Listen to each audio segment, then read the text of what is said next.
Bienvenidos a la presentación final del proyecto Diseño de una planta de producción de neobutanol a cargo de Yamoca Manco Juan José, Correa Cárdenas Luis y quien les habla Carrero Sánchez Kelvin, a cargo del ingeniero Oscar Dante Pisani. Este es el contenido de toda la presentación y empezaremos con los antecedentes. Antecedentes. El butanol tiene una gran posibilidad de convertirse en el combustible del futuro, como lo ha considerado la petrolera BP, quien se han unido con la química DuPont para producir y comercializar a gran escala este alcohol. En cuanto a la formulación del problema, nuestro problema principal es: ¿será factible el diseño y la instalación de una planta de neutrón a partir de propileno? Y nuestros objetivos. El objetivo principal es elaborar justamente el diseño de una planta de butanol de manera que sea rentable, competitiva y amigable con el medio ambiente. La justificación del proyecto. Actualmente se importa toda la demanda de neobutanol, por lo tanto la realización de un nuevo proyecto con base en petroquímica del propileno para la producción de alcoholes beneficiaría no solo la actividad económica de la industria de las pinturas y solventes, sino también a varios sectores industriales debido a la gran variedad de aplicaciones de este insumo. Las limitaciones, bueno, comenzando con el impacto ambiental, solamente se definirá la materia de Leopold, se van a utilizar estimaciones para los cálculos económicos y solamente se va a estudiar el diseño de una planta de butanol a partir del propileno como materia prima.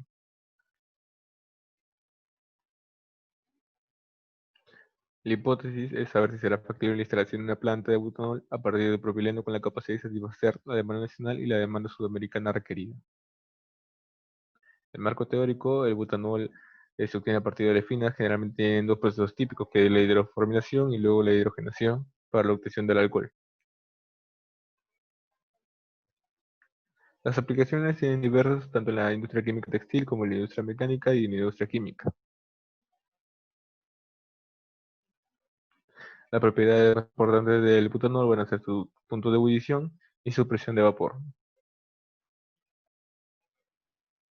En cuanto a las materias primas, nos basamos en el propileno gaesítesis y el hidrógeno. El propileno es la olefina la segunda con mayor importancia por la industria petroquímica. El gas de síntesis, como sabemos, es un compuesto de hidrógeno y monóxido de carbono, y el hidrógeno, bueno, que se obtiene de reformado como vapor de agua, reformado autotérmico.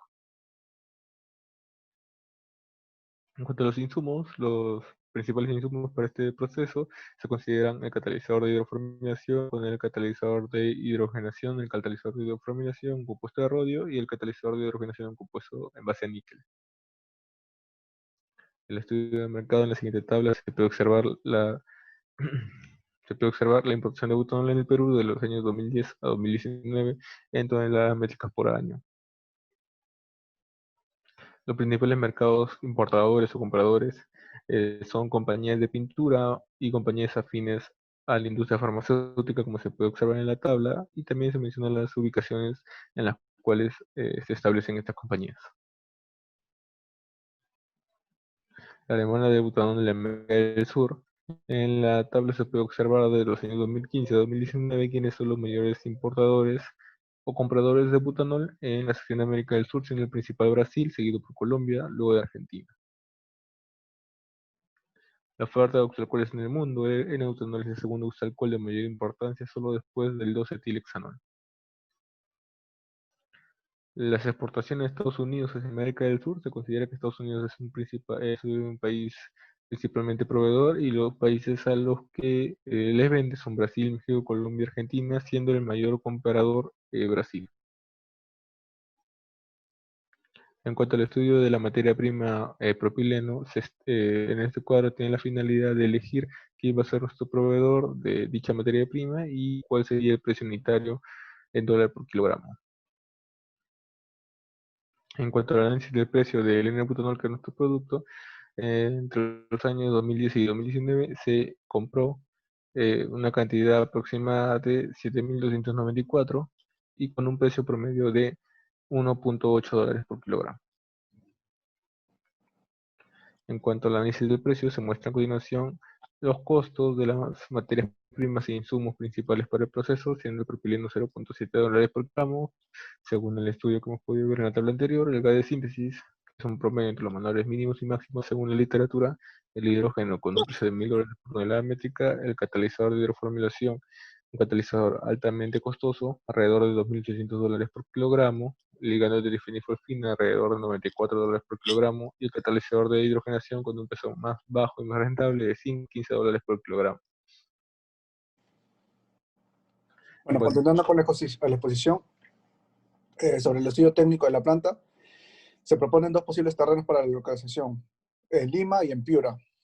El lugar estratégico escogido fue Lima debido a que el mercado de la demanda de butanol, como ya se mencionó, se encuentra principalmente en este departamento y en Callao. Ambos cuentan con puertos, ambos cuentan con refinerías que nos pueden abastecer de materia prima, propileno, gas de síntesis, incluso hidrógeno, ya que la refinería de La Pampilla se encuentra en la empresa Praxair, que nos puede abastecer de hidrógeno, ¿no? La comercialización de Lima sí y Piura no, como ya mencioné, la demanda de este producto se encuentra en Lima y Callao. Los utilities y la infraestructura más accesible en Lima. En la siguiente imagen se establece el área que se ha escogido, que es en el departamento de Ventanilla, con aproximadamente 90.000 metros cuadrados de área, donde se puede apreciar la cercanía de la refinería de La Pampilla y a la avenida Gambetta, avenida principal en el Callao, para la que nos va a ayudar con la comercialización de este producto, ¿no? Asimismo, se cuenta con un acceso al puerto marítimo para la importación de materia prima y asimismo la exportación a los países de barrio. Con respecto a la capacidad de la planta, se ha hecho una demanda proyectada hacia el año 2032 utilizando una línea de tendencia lineal, donde se ve que para el año 2032 se necesitaría aproximadamente 800 toneladas métricas por año de N-butanol. Como nosotros queremos aspirar a hacer una economía de escala, no solamente se va a buscar abastecer el mercado nacional o la demanda nacional, sino también abastecer parte del mercado sudamericano o la cantidad importada que los países de barrio importan. Los 5 principales son Brasil, Colombia, Argentina, Chile, Ecuador, donde el principal es Brasil, con un total de aproximadamente 20.000 toneladas métricas por año. Es por ello que la capacidad de la planta que se ha escogido ha sido 20.000 toneladas métricas, considerando el mercado nacional, que son aproximadamente 800 toneladas métricas de N-butanol, y la cantidad demandada de los países sudamericanos en los últimos 5 años, ¿no? Con respecto a la selección de tecnología, como podemos ver en esta tabla comparativa, se puede observar que el proceso de hidroformilación se va a tener 2 tipos de catalizadores, los de cobalto y los de rodio, donde sus principales diferencias son que en el catalizador de cobalto las condiciones de operación son mucho más elevadas, de temperatura y presión. Asimismo, la cantidad de subproductos obtenida es alta. En cambio, en el de rodio, la cantidad de subproductos es baja y las condiciones de operación son menos severas. Asimismo, se obtiene en catalizador de rodio existen 2 tipos, ¿no? Que es con los ligandos de cobalto y que están reemplazados 3 ligandos con el ligando de trifenilfosfina. Nosotros, la tecnología escogida es el proceso de RCHRP, debido a que cuenta con mayores ventajas y que la selectividad tanto de N-isobutiraldehído es muy alta. Asimismo, con respecto a los costes, el proceso RCHRP presenta aproximadamente el 10% de ventaja sobre otros procesos con rodio, debido principalmente a estos ligandos, ¿no? Ya que estos ligandos van a ofrecer una solución bifásica que va a facilitar la separación del catalizador, por lo que el costo material, mantenimiento y manufactura es mucho más bajo que los otros procesos con rodio. Siguiente. Con respecto a la sección de hidrogenación, se va a utilizar un catalizador níquel de 8 a 10% en peso de líquido de mezcla, y abajo vamos a tener las condiciones de operación del reactor, con presiones que operan a presiones de 1 a 10 bar, donde el valor utilizado es 3, y temperaturas de 90 a 155, con valores de 140 a 150 grados centígrados, con una conversión del 98%. Asimismo, es importante señalar que el volumen de catalizador utilizado en ambos reactores es aproximadamente de 3 metros cúbicos. Acá, como podemos observar en esta imagen, se va a tener la planta en su totalidad en la sección de hidroformilación e hidrogenación, desde la alimentación de propileno y gas de síntesis hasta el butanol que se va a almacenar. En la primera etapa del proceso vendría a ser la hidroformilación, como se muestra en la figura, donde las corrientes de alimentación básicamente es propileno y gas de síntesis que se deben acondicionar, es por ello que pasan por sistema de compresiones. Asimismo, el gas de síntesis, antes de mezclarse con el propileno e ingresar al reactor, pasa por un absorbedor para despojar los componentes ligeros, propileno, hidrógeno, etc. Y posteriormente se mezcla, obteniendo la corriente 2 y pasa al reactor de hidroformilación, obteniendo una corriente gaseosa donde todas las corrientes gaseosas provenientes del reactor, separador e inclusive de la columna de destilación se mezcla obteniendo el efluente gaseoso número 39, que se muestra en pantalla. Por otra parte, las corrientes líquidas se envían a la a la columna de destilación, obteniendo la corriente 38 por el fondo, que básicamente es la mezcla de N e isobutiraldehídos. Esta corriente de aldehídos, bueno, la segunda etapa del proceso es la hidrogenación, donde esta corriente de aldehídos es la corriente proveniente de butiraldehídos, de la mezcla, tanto N como iso.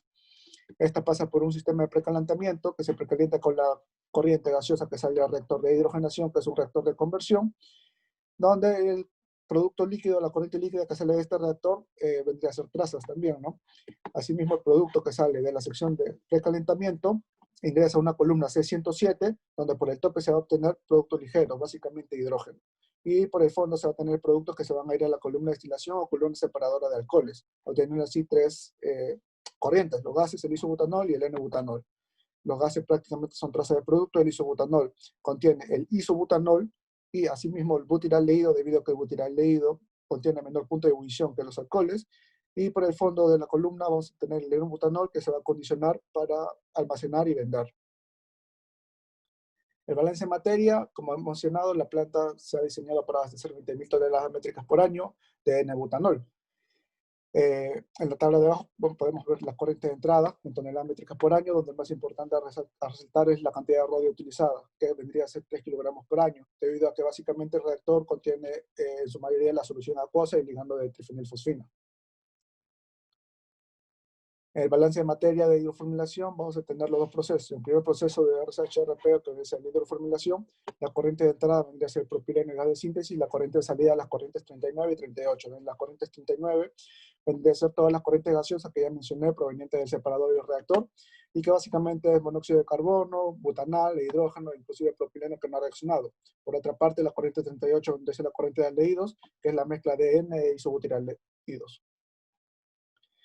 En la corriente balance en materia de hidrogenación vamos a tener como alimentación el aldehído y el hidrógeno, y como efluente vamos a tener la corriente 46, que sale la corriente líquida del reactor, que básicamente son trazas, la corriente 51, que es hidrógeno, la columna que se encuentra previamente a la columna de destilación, y con las corrientes que salen en la columna de destilación, los gases isobutanol y el butanol de almacenamiento. Los gases vendrían a ser trazas también. El isobutanol en su mayoría contiene el N-butanol, el isobutanol y el isobutanol. Y por último el butanol, que son básicamente el butanol que se va a dirigir al almacenamiento y a venta, ¿no? Es por ello que en estas plantas, como en general, vamos a tener una producción de N-butanol de 20.000 toneladas métricas por año y una producción de isobutanol de 956 toneladas métricas por año.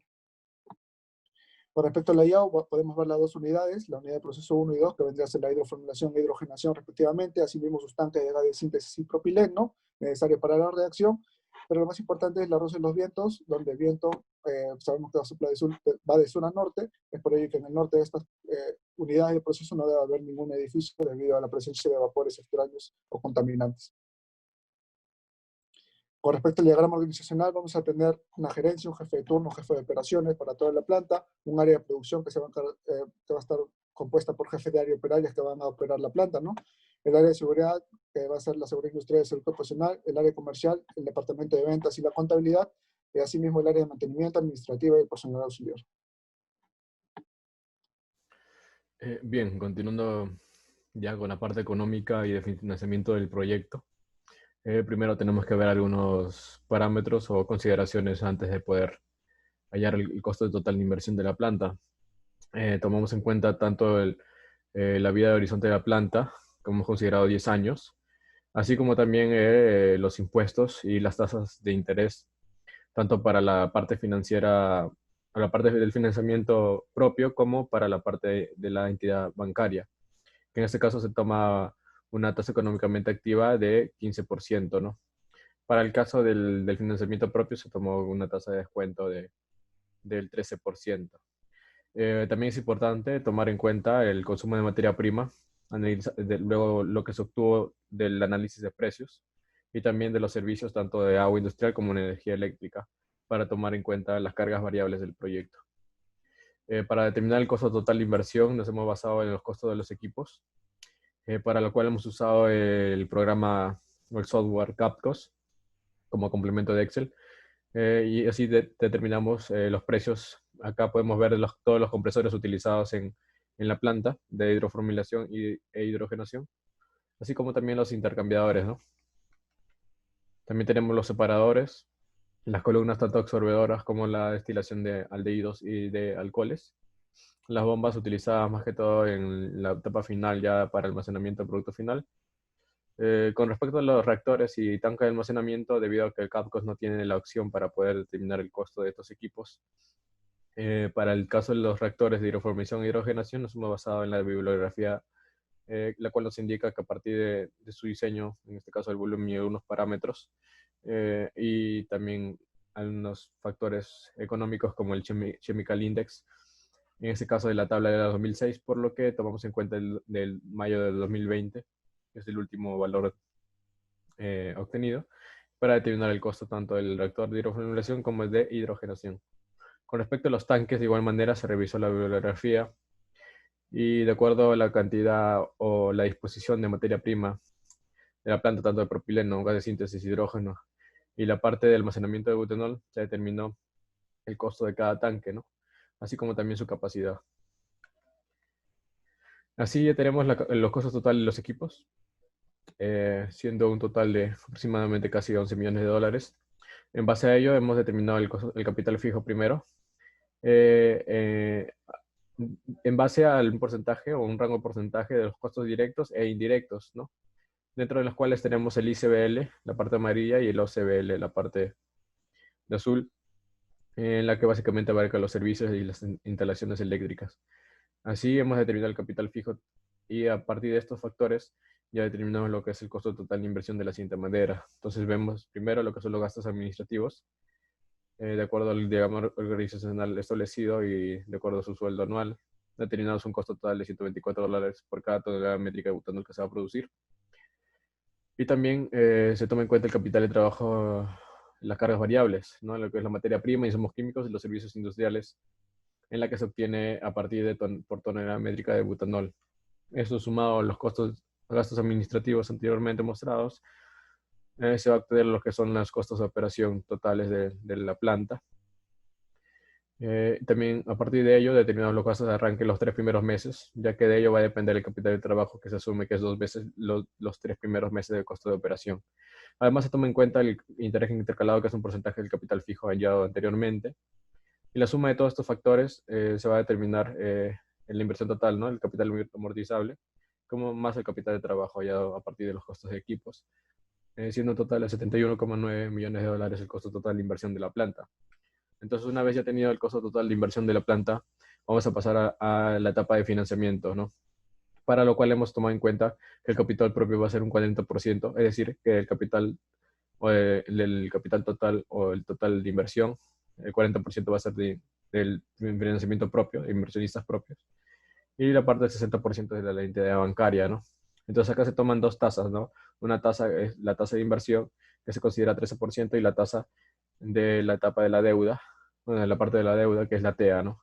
El 15%. A partir de esta tasa del periodo y los impuestos, en este caso el 30%, se determina lo que es el WACC, que es una tasa promedio ponderada del costo capital, del costo total de capital, ¿no? Esta tasa va a ser utilizada en el flujo de caja tanto económico como financiero para determinar los indicadores económicos.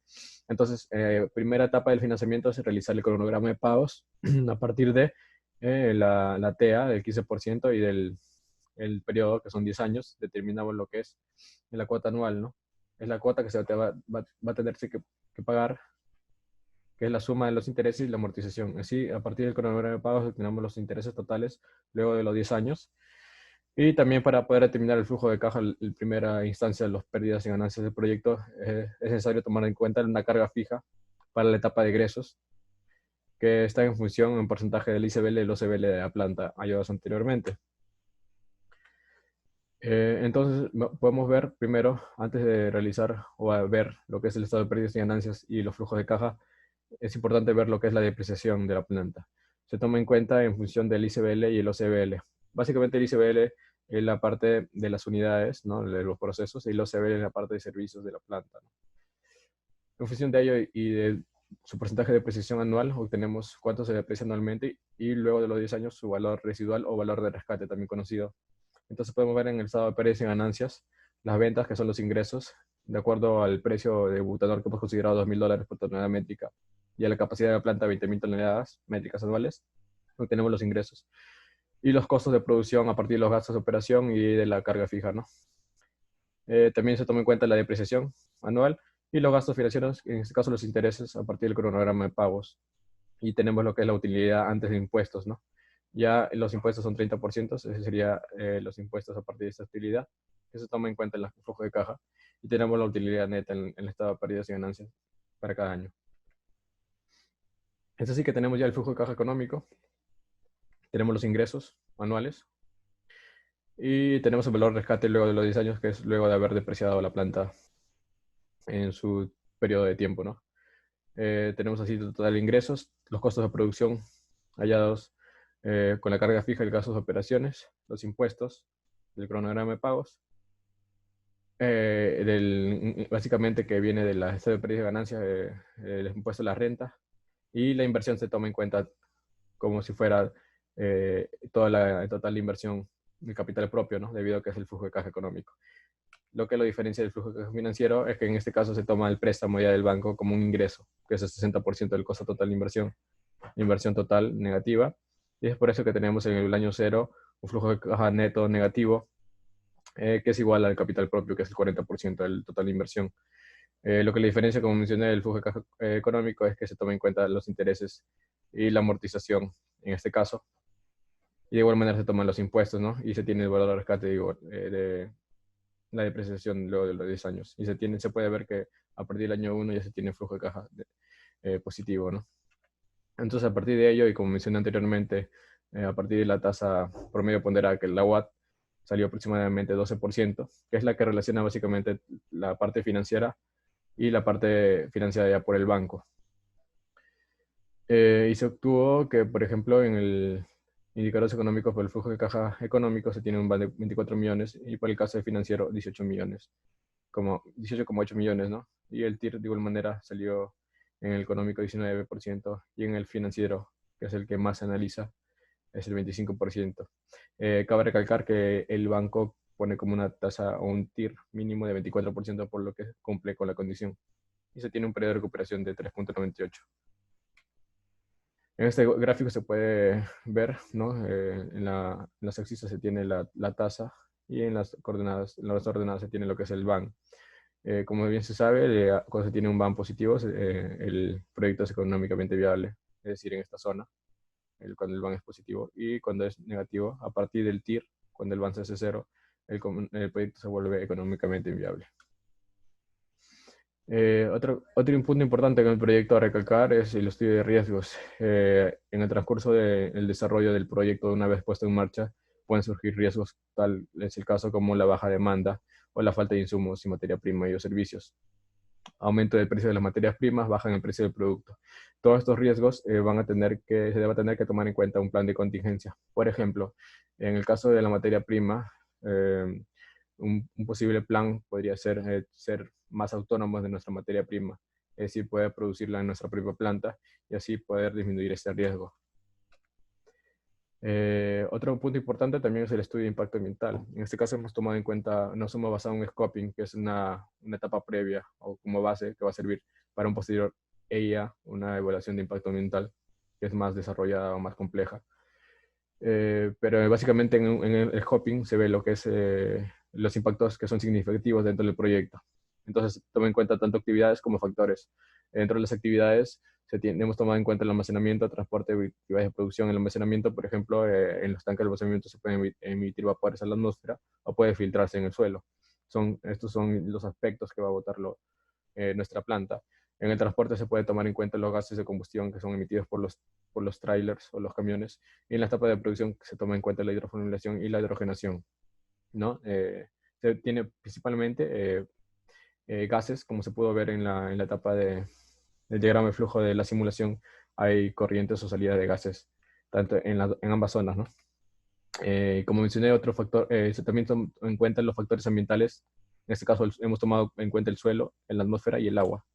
Una vez ya identificado tanto los factores y como las actividades, se utiliza una herramienta para poder desarrollarla. En este caso hemos utilizado la matriz de Leopold, en la que interactúa tanto actividades como factores ambientales.